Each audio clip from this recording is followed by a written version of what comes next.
Hey there! Today we're going to look at how to make a Minecraft server for free. So let's get started. First, open your web browser and search for Minecraft Server Download.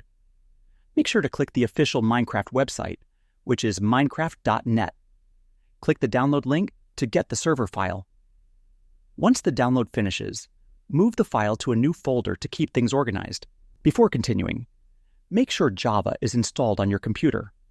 If not, go to java.com, download the latest version of Java, and install it like any other software. Now, double-click the server file. This will generate several new files inside your folder. Among them, find the one called EULA. Open it. Change the line from false to true. Then save and close the file. This step confirms you agree to Minecraft's end-user license agreement. Once done, double-click the server file again.